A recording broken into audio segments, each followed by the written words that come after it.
La anterior semana habíamos visto lo que era insuficiencia renal aguda, dijimos que era la pérdida de la función de los riñones con un tiempo menor de 29 días y en el 95% reversible. ¿Ya? Quiere decir que la insuficiencia renal aguda, cuando se trata a tiempo, se revierte casi en su totalidad. Y a pesar de la buena estadística que tiene la insuficiencia renal aguda, hay pacientes que aunque los traten, desgraciadamente evolucionan a la cronicidad. ¿Ya? Ahora vamos a ver lo que es la insuficiencia renal crónica, que es la falla de los riñones por un periodo de tiempo mayor a 90 días. ¿Ya? ¿Cuál es el concepto de insuficiencia renal crónica? Se caracteriza por la pérdida progresiva e irreversible. Esa es una característica muy importante, que la aguda es reversible y la crónica es irreversible, ¿ya? De la función renal o por pérdida de la sustancia o por hipotrofia del parénquima del tejido renal. Para que cumpla el concepto de insuficiencia renal crónica, debemos cumplir una pérdida de la funcionalidad renal mayor a 90 días o 3 meses y con una comprobación de la disminución de la tasa de filtrado glomerular mayor a 60 ml hora. Y su clasificación se va a tomar dos puntos importantes. Va a tomar en cuenta la tasa de filtrado glomerular y va a tomar en cuenta la concentración o el grado de pérdida de proteinuria. Y otro valor que tomamos en cuenta es la albuminuria mayor a 30 miligramos en 24 horas. Por eso es que todo paciente que yo tengo sospecha de insuficiencia renal crónica, debo pedir proteinuria en 24 horas para poder tasar cuánta proteína el paciente está perdiendo por medio del agua. Ecográficamente, cuando yo tengo sospecha, porque tengo un paciente que está con insuficiencia renal y tengo mis dudas si estoy frente a un evento agudo o un evento crónico, ecográficamente un riñón agudo que es previamente sano tiene una estructura normal. Puedo presentar hidronefrosis, puedo presentar congestión pariliar, pero en la insuficiencia renal crónica, imagenológicamente, yo ya voy a tener un riñón hipotrófico, necrosado, con bordes irregulares, bilobulado. La estructura ya está definida diferente a la estructura fisiológica que tiene un riñón sano. La etiología, todos los años las guías se actualizan. Hasta hace 2 años la principal causa a nivel mundial de insuficiencia renal crónica era la diabetes y en segundo lugar estaba la hipertensión. Las nuevas guías desde el año 2024 lo catalogan en primer lugar la hipertensión arterial, en segundo lugar la diabetes. ¿Ya? Entonces cambió la posición. Si ustedes leen en los libros anteriores al 2024, ustedes van a encontrar que la principal causa era diabetes. Ahora, a nivel mundial, la principal causa es la hipertensión, 34% frente a la diabetes, que es el 31%. Y existen otras causas que no son las únicas, pero sí, si ustedes se dan cuenta, la masa mayoritaria son las 2 principales patologías que son consideradas las enfermedades del siglo XXI no contagiosas y que tienen un carácter endémico alarmante como avanza, ¿no? Porque va asociado a nuestros hábitos de vida. Las otras causas en menor proporción vamos a tener las glomerulonefritis, las enfermedades poliquísticas, que el paciente ya nace con esa malformación, y tenemos otras causas autoinmunes que representan al 1%, muy baja población. Vámonos acá. Esta es la fisiopatología de la insuficiencia renal aguda crónica asociada a hipertensión y la fisiopatología de la insuficiencia renal crónica. El riñón, dentro de sus funciones, es regular el sistema de la presión arterial en conjunto con el sistema renina-angiotensina-aldosterona, ¿no es cierto? Pero este cuadro, lo que yo quiero primero aclararles es de que el paciente previamente a la enfermedad renal crónica desarrolla un cuadro hipertensivo por otra causa. Y esa hipertensión mal controlada, pues ustedes me dirán, ¿todos los hipertensos van a ser renales? No. Estamos hablando de los pacientes que no controlan sus niveles de presión arterial. Y también hay casos en que el paciente, por ejemplo, no es hipertenso, es diabético o alguna otra causa que lo llevó a la insuficiencia renal crónica, y como consecuencia de la enfermedad renal crónica desarrolla una hipertensión secundaria. La diferencia es que esta es una hipertensión arterial primaria que desencadena una enfermedad renal crónica, y esta es una enfermedad renal crónica que desencadena una hipertensión arterial secundaria. El mecanismo es muy similar. Lo vamos a poner primero para que lo podamos ver mejor en esta tabla.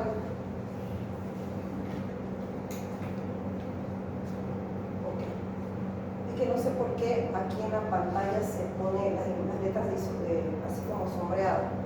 Ya. Cuando yo estoy frente a un paciente con enfermedad, con hipertensión arterial de base, sin ser un paciente renal, el mecanismo que lo va a llevar a desarrollar la enfermedad renal crónica va a ser, al aumentar los niveles séricos, ¿no?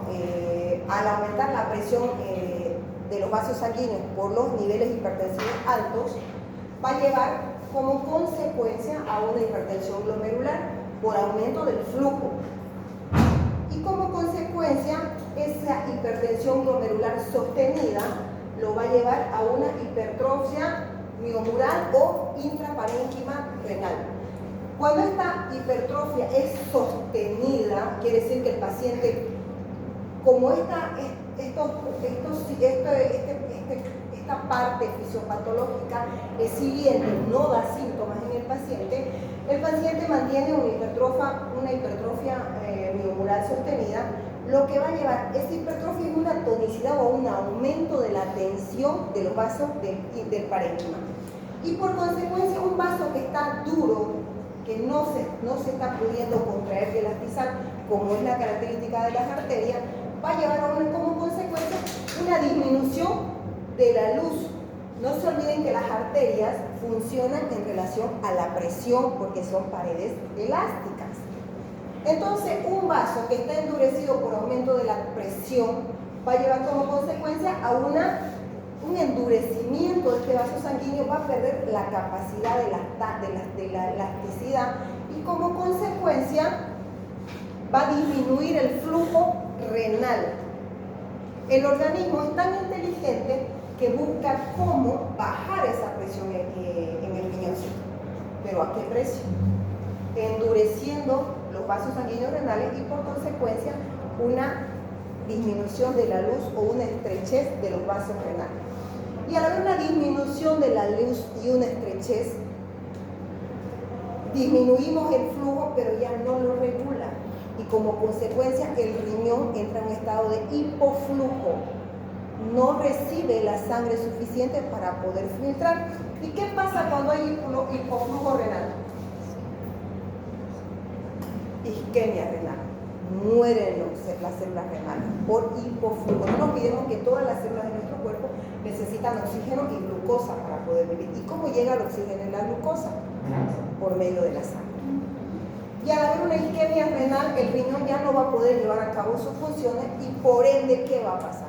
Van a empezar a elevar los niveles de uricreatinina.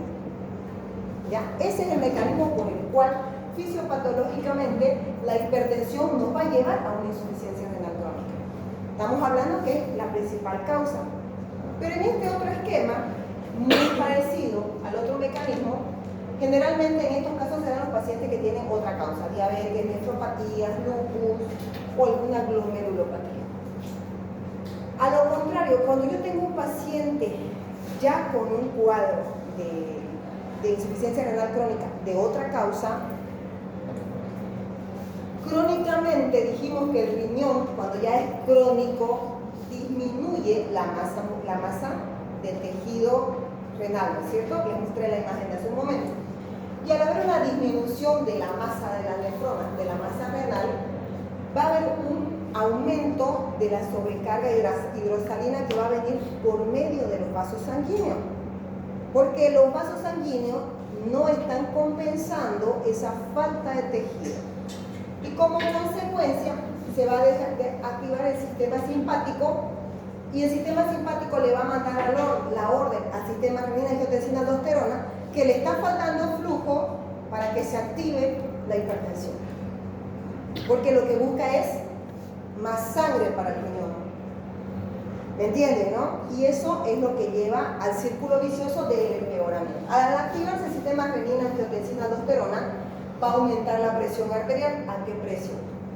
Produciendo una disfunción del endotelio o una lesión en la pared del vaso sanguíneo. Al haber una disfunción o un endurecimiento del vaso sanguíneo, al igual que en el primer mecanismo, va a haber una disminución de la estrechez y nos va a llevar a una necrosis celular. Entonces, es un círculo vicioso en los dos casos. Cuando el paciente tiene la hipertensión que lo lleva a la insuficiencia renal crónica, o en su defecto, si el paciente no era hipertenso, el 99% va a desarrollar hipertensión asociada a la enfermedad renal crónica.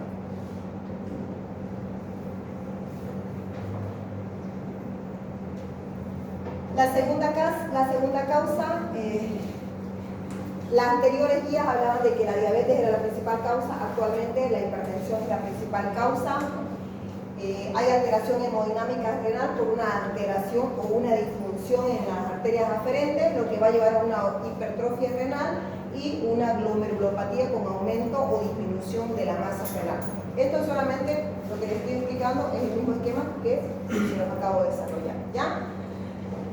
La hiperfiltración es marcada en la nefropatía diabética, cuando todavía el paciente puede tener una tasa de filtrado glomerular normal, pero sin embargo ya está cursando con estadio 1 o 2, porque la disminución de esa tasa es imperceptible por el paciente.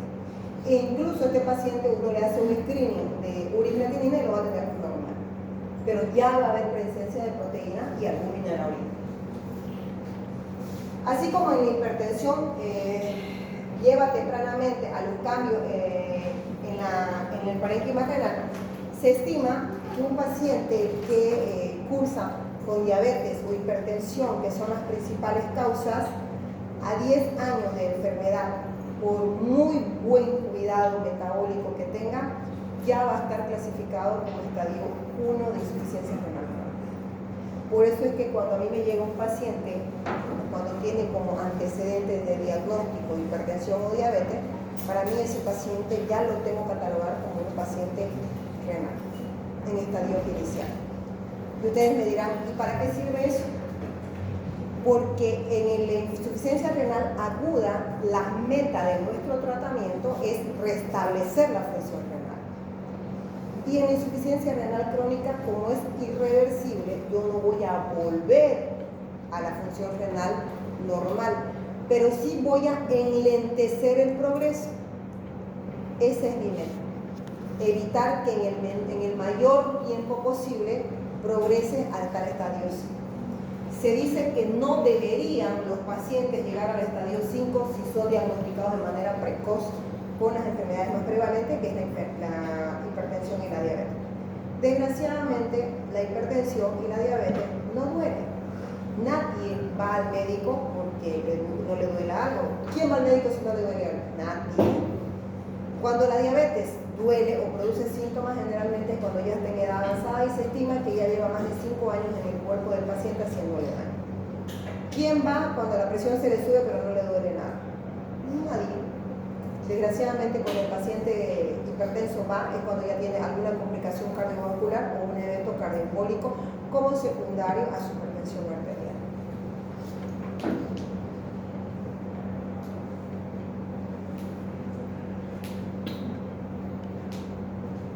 Ahora sí.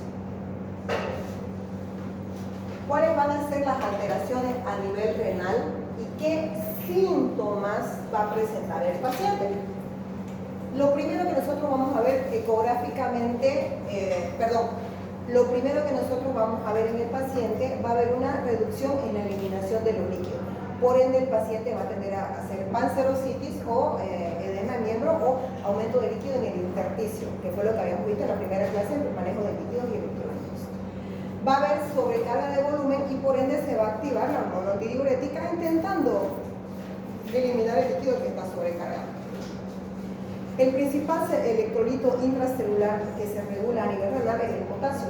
Entonces vamos a tener disminución en la eliminación de los iones de potasio y por consecuencia el paciente va a cursar con una hipercalemia. Va a haber una reducción de la eliminación de hidrogeniones porque dijimos que la regulación de la concentración de hidrogeniones se lleva a cabo a nivel renal. ¿Se acuerdan? Que el bicarbonato se absorbía 95% en el túbulo contorneado proximal, 4.5% en el intermedio, 0.5% en el distal y solamente 1% se eliminaba por la orina, que tenía como funcionalidad regular la carga ácida para controlar el mecanismo ácido-base. Entonces se va a ver alterado. Reducción de la producción de eritropoyetina es otro valor que a mí me tomo muy en cuenta. Cuando yo tengo un paciente con una falla renal aguda, otro valor que a mí me ayuda a saber si estoy frente a un evento agudo o crónico es la anemia. Un paciente que es agudo no tiene por qué tener anemia, porque estamos hablando que el riñón era un riñón previamente sano. Pero un paciente crónico, ¿cuál es la función de los riñones?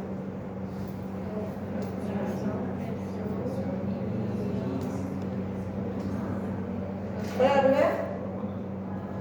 Secreción. ¿Qué secreta el riñón? Eritropoyetina y calcitriol. ¿Y qué hace la eritropoyetina? Actúa en la maduración de los glóbulos rojos a nivel de la médula ósea. Entonces el paciente que es crónico, como uno tiene una déficit de producción de eritropoyetina, va a cursar con una anemia crónica, generalmente microcítica hipocrónica. Va a haber una reducción en la eliminación de fósforo y la hidroxilación de la vitamina D porque no va a producir calciferol. Va a haber una reducción en la eliminación de las toxinas urémicas. Dijimos que a nivel renal también tenía función de filtración. ¿Y qué filtraba el riñón? Urea y creatinina. O sea, claro, la sangre, pero para sacar las impurezas. ¿Y qué era la urea? ¿Qué dijimos que era la urea?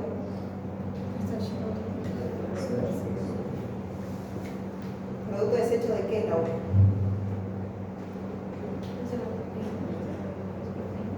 ¿De cuál es proteína? ¿Del huevo? No creo, hace una semana vimos agudo.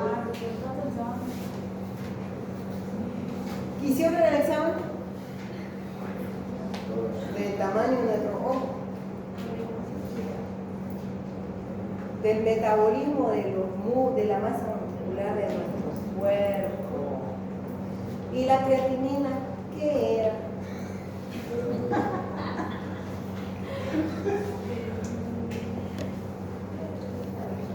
¿Por qué el paciente renal no debe consumir altas concentraciones de proteínas de origen animal? Porque no las puede depurar, porque forman parte de los desechos que se desechan en el organismo como uricreatinina, ¿no? Por eso es que los pacientes renales deben tener una dieta con agregados de proteínas de alto valor biológico, pero no de origen animal. Sí del reino vegetal, porque son proteínas de fácil dispersión, pero no las de origen animal. Por eso es que los pacientes renales deben tener una dieta rica, baja en carne de res, en leche de vaca, en todo. Como yo le digo al paciente, ¿qué no puedo comer? Me dice, yo le digo, todo lo que venga de la vaca, poco. Entonces, cuando el paciente va a comer algo, de siempre, porque es difícil que usted le haga una lista al paciente que no puede comer, ¿no? Entonces, todo lo que viene de la vaca, poco. ¿Cómo es lo que viene de la vaca? La carne viene de la vaca, la leche ¿dónde viene? De la vaca, ¿no? Puede comer leche, puede tomar leche de soya, ahora que hay de un montón de granos, pero todo lo que viene de la vaca son proteínas de alta concentración purinas, y es lo que el paciente no puede curar y se aumentan sus azuados. El paciente como consecuencia va a producir un estado de anorexia, poca alimentación, que tiende a desnutrirse, hay un estado inflamatorio permanente, aumento del estrés oxidativo, va a haber una alteración hormonal, va a haber un déficit de la eritropoyetina y del calcitriol y va a producir una inflamación y disfunción celular crónica. Quiere decir que el paciente vive constantemente en un estado inflamatorio. Ahora, clínicamente el paciente va a dar síntomas. Si el paciente tiene reducción de la eliminación del agua, ¿qué clínica va a tener? Va a estar con signos de sobrecarga, ¿no? Hipervolemia, aumento del volumen, edema. El paciente puede cursar con una hiponatremia dilucional, que quiere decir que yo le puedo hacer un screening de urea y creatinina, de sodio y potasio, y me puede tener un sodio de 125. Y no es porque esté hiponatrémico, porque si yo le saco su molaridad, va a tener una molaridad normal o baja, sino porque está aumentada la capacidad de dilución. Al haber una sobrecarga y activarse el sistema hormonal, va a conducir a una hipertensión arterial secundaria. Al haber un aumento de la eliminación, haber una reducción en la eliminación de potasio, el paciente va a llevar una hipercalemia. Cuando hay una reducción de los hidrogeniones, va a llevar una acidosis. Cuando hay déficit de proyectina, va a haber una anemia crónica. Cuando hay una dificultad en la eliminación de fósforo y vitamina D, va a llevar a un hiperparatiroidismo secundario o terciario. Cuando hay aumento de los ácidos de urea y creatinina, el paciente puede desarrollar el síndrome urémico, desde una gastropatía urémica hasta una encefalopatía urémica, cuando el paciente se duerme por urea. El paciente va a ver como la gastropatía urémica va a producir poca apetencia, el paciente cursa con una anorexia permanente, el paciente va a tender a desnutrirse y por ende va a ser un paciente desproteinémico y hipoalbuminémico. El aumento del estrés oxidativo va a ser propenso a que el paciente curse con dislipidemia. Al haber una alteración hormonal también va a haber una resistencia a la insulina y la inflamación y la disfunción celular va a tener una respuesta inmunológica alterada por una inflamación permanente. ¿Qué parámetros nosotros tomamos? Cuando yo quiero clasificar, si ustedes se recuerdan, en la insuficiencia renal aguda, nosotros tomábamos como parámetro el mecanismo de la lesión para clasificarla. ¿Se acuerdan que era prerrenal cuando no llegaba sangre al glomérulo, renal propiamente dicho cuando había una lesión en la estructura y posrenal cuando no podía salir la orina? ¿Por qué? Porque nosotros tratábamos la causa y revertíamos la falla renal. En la falla renal crónica ya no, porque no podemos revertir la diabetes, no podemos revertir la hipertensión, que son las causas más frecuentes. Ya empezamos a estratificar o clasificar de acuerdo a su estadio. Y la meta de mi persona como médico y de ustedes como médicos tratantes es el enlentecimiento de esta progresión. Un paciente que es pesquisado como hipertenso o diabético no debe pasar el estadio 3. Eso sería lo correcto. Pero lo que pasa en realidad es que el paciente llega aquí. Nunca llega acá. Llega con las complicaciones. ¿Cuántas veces hemos escuchado? No te pongas insulina, eso frega los riñones. ¿No ves? Porque a la vecina entró a diálisis porque usaba insulina. No, señora, la vecina entró a diálisis no porque usaba, era porque no usaba su insulina. O si no, ¿por qué? Yo tuve en mi casa un caso muy cercano de un familiar mío de primer grado que era hipertenso. Y éramos la pelea fuego y sangre porque era hipertenso joven. Y yo le decía, perdón la expresión muy común, tu presión 180, 100, ¿cómo? ¿Y sabés qué me decía? No, que vos lo enfermás a tus pacientes. Si a mí no me duele, pues nada, me decía. Y le decía, yo lo primero que le decía era, pobre tu riñoncito. Siempre le decía, pobre tu riñoncito. Ya no nos acompaña, tuvo una disección aórtica tipo A. El riñón no fue el problema. El corazón se dilató tanto la arteria de la hipertensión que terminó rompiéndose. Esto pasa con todos los pacientes. Hay pacientes que con 180, 100 no les duele nada. No les duele. Entonces, como no les duele, no pasa nada. Entonces, yo prefiero al paciente que con 130, 80 le duele la cabeza porque sé que ese paciente me va a cumplir la medicación porque ya tiene síntomas. Entonces, yo lo puedo pesquisar en los estadios iniciales. Pero cuando yo lo encuentro aquí, yo ya no puedo hacer mucho. Generalmente, el paciente que llega aquí, lo que hago yo es prepararlo para diálisis. Desgraciadamente es así. Tengo una paciente que estoy yendo ahora, de que salgo de aquí, tengo que llevar a la clínica, 32 años. Tuve un bebé el año pasado, 32 años. 32 años. O sea, 10 años menor que mí. Y tuvo su bebé el año pasado y le dijeron que tenía múltiples cálculos en los riñones. Y no se hizo atender. ¿Por qué? Porque dijo que su bebé no agarraba fórmula y que tenía que darle la lactancia materna exclusiva. Ahora vino con 10 de creatinina, 280 de urea. Ya no puedo hacer nada, porque esta paciente estaba aquí, pero en un año que se perdió, digo aquí. ¿Qué me queda a mí? Prepararla para la diálisis. 32 años. De algo que se pudo prevenir. ¿Y por qué se las explico estas cosas a ustedes? Porque el primer filtro de los pacientes son ustedes, los médicos generales. El paciente no viene con el especialista directo, va a primer nivel de atención. ¿Quiénes atienden primer nivel de atención? Ustedes, los médicos generales. Porque yo no me siento en primer nivel a atender consulta. ¿Me entienden? Si ustedes no toman conciencia de la gravedad de la enfermedad, ustedes van a pasar desadvertidos los síntomas, porque son síntomas muy ligeros. Y van a mandar al paciente a la casa y después de un año ya lo van a pasar para diálisis.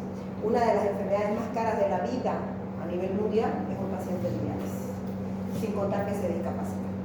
Bueno, tenemos para clasificarla de acuerdo a su tasa de filtrado glomerular. Vamos a tener estadio 1 cuando tenemos una tasa de filtrado glomerular normal, pero tenemos como factores de riesgo el paciente diabético y hipertenso. Todo paciente que es diagnosticado con hipertensión o diabetes ya tiene grado 1, se debe considerar un paciente con factor de riesgo, porque a pesar de que es grado 1, no va a haber afectación de la tasa de filtrado glomerular. El estadio 2 generalmente se dice que ya pasó de 3 a 5 años desde que fue diagnosticado y no hizo tratamiento, y va a tener una discreta disminución de la tasa de filtrado glomerular de 89 a 60, y el paciente muchas veces pasa desadvertido los síntomas. Lo único que le llama la atención es que este paciente ya empieza con una orina espumosa, como cerveza en la orina del paciente renal. Las proteínas en la orina se ven como espuma. Luego tenemos el estadio 3, que se clasifica en 3A y 3B. 3A, que tenemos de 59 a 45 la tasa de filtrado glomerular, y el paciente va a estar con síntomas de disminución de la tasa de filtrado y ya va a haber aumento de los vasoados. En estadio 1 o 2 no hay aumento de vasoados, podemos tener una urea de creatinina normal. Y en el estadio 3B ya vamos a tener una franca disminución de la tasa de filtrado glomerular de 44 a 30 ml hora, y va a haber ya un aumento marcado de los vasoados. El estadio 4 ya no hay mucho para retroceder. Generalmente nosotros podemos estancar al paciente acá con el tratamiento. Cuando el paciente lo encontramos en el estadio 4, lo único que nos queda es el paciente prepararlo, porque va a llegar más tarde que temprano a falla renal crónica con necesidad de terapia de reemplazo renal. Estadio 5, menor a 15 la tasa de filtrado glomerular, y el paciente está en falla crónica con todos los síntomas que vimos hace un momento: desnutrición, anemia, hipoalbuminemia, encefalopatía por vasoados, encefalopatía urémica. Y luego vamos a tener como segundo parámetro el índice de la albuminuria, ¿ya? La albumina en orina. La clasifica en A1, A2 y A3. La A1, cuando tenemos menor a 30 proteínas, eso sería lo normal, que tengamos una... En realidad no deberíamos tener proteínas en orina, pero menor a 30 se considera todavía de rango, porque podemos tener una dieta rica en proteínas de origen animal y por consecuencia vamos a filtrar un poco en la orina. Luego vamos a tener las proteínas menores a 30, que sería, como les dije, lo normal. Y tenemos el A2, que vamos a tener la microalbuminuria de 30 a 300, y que nos va a hablar que estamos en una clasificación ya moderada. Y la A3, cuando hay presencia de más de 300 microgramos de albúmina en la orina, y estamos frente a un estadio 4 o 5 en la forma grave. Esta es la misma tabla, solamente que unida la anterior. La tasa de filtrado glomerular.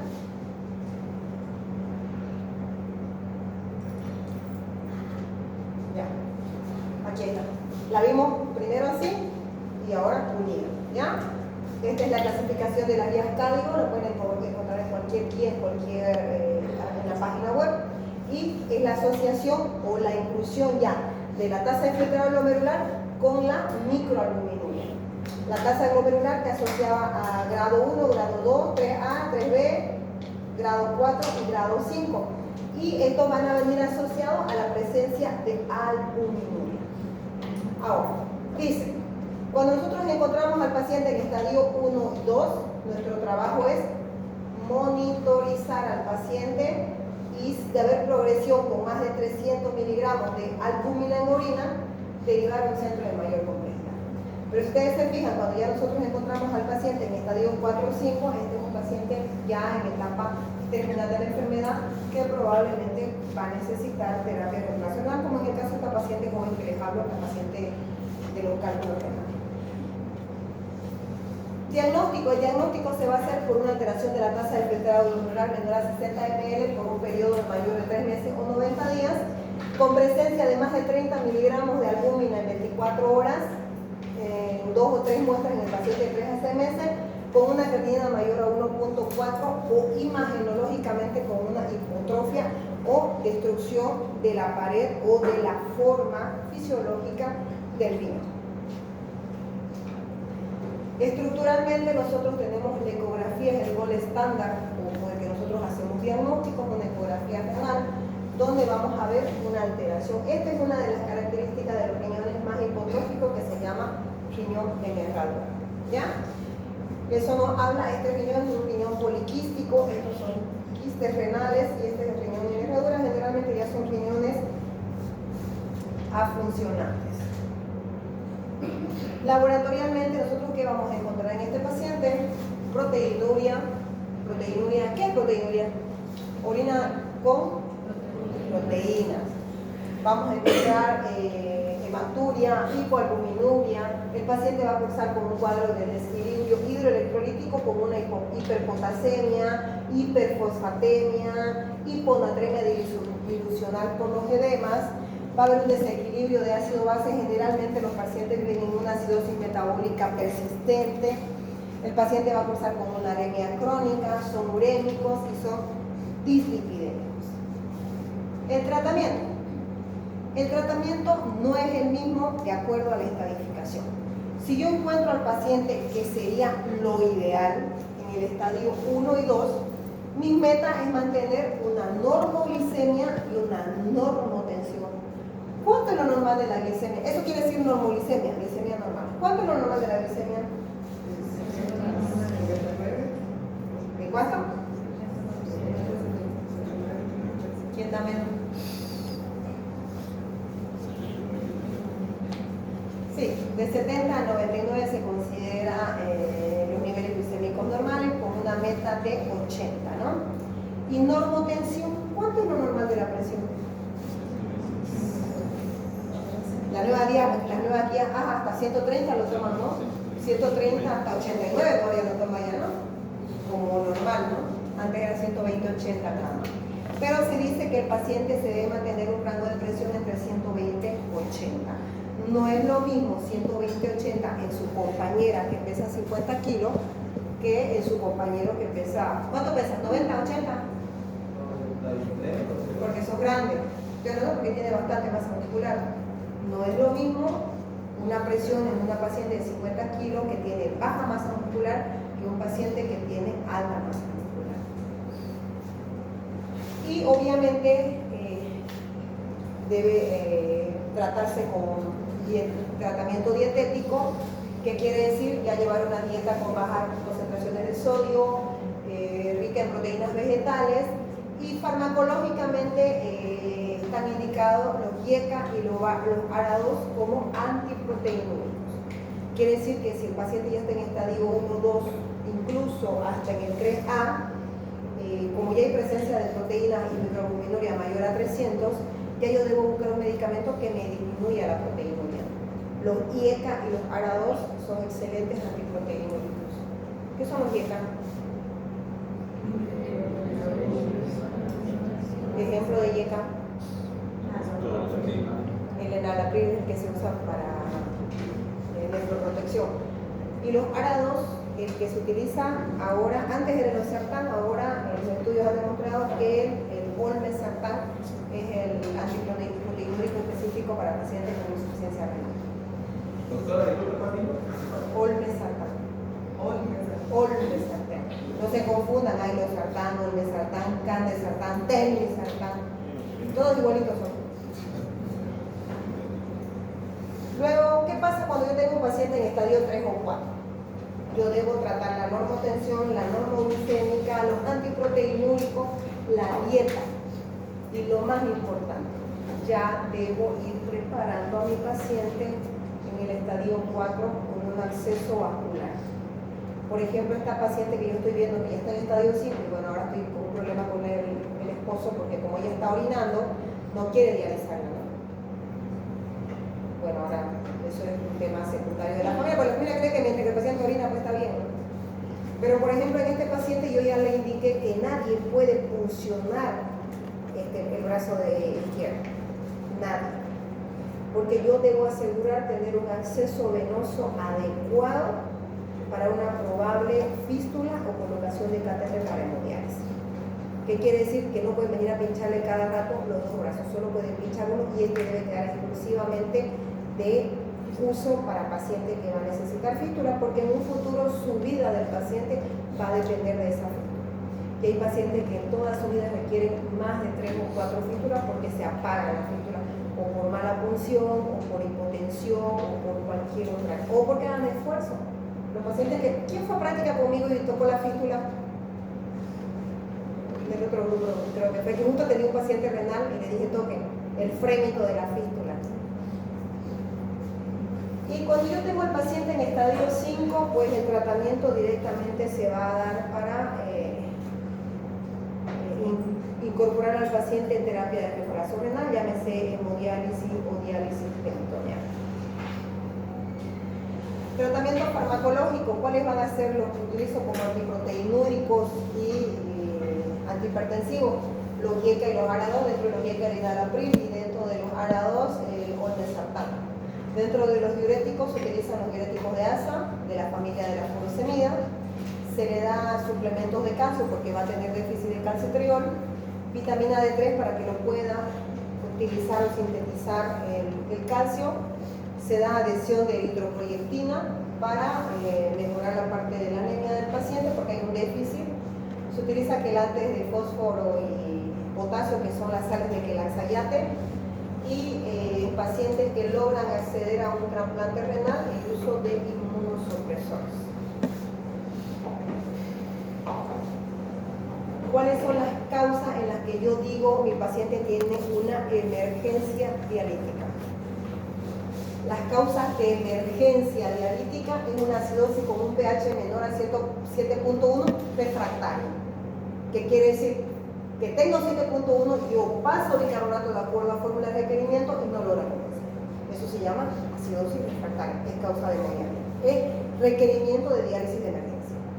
Hipercalemia severa mayor a 6.5 porque dijimos que en 7 produce alteraciones en el electrocardiograma, ¿no? Produce una T picuda, un segmento ST prolongado, va a aparecer una onda Q patológica, entonces va a haber alteraciones y el paciente va a ser propenso a desarrollar fibrilación ventricular o taquicardia ventricular. Ingesta de tóxicos, intoxicación por etanol, salicilato y en algunas drogas sintéticas. Luego tenemos indicación de emergencia dialítica, sobrecarga. Pacientes que están en anasarca, con panserositis, derrame pericárdico, derrame pleural, ascitis, edema, y que no responden a los diuréticos, a pesar de que yo le haga la dosis plena de bomba. Y la uremia, estamos hablando de cuando el paciente tiene una urea mayor a 200, pero que le produzca sintomatología. Encefalopatía, pericarditis, convulsiones o disfunción plaquetaria. Cuando la urea aumenta mucho, altera la cascada de la coagulación, altera el factor 10 y también produce disfunción en la maduración plaquetaria. Pregunta. Aquí está el link, se lo voy a pasar. Está el link ¿cómo se llama? De la guía cardio para que puedan revisar. Preguntas.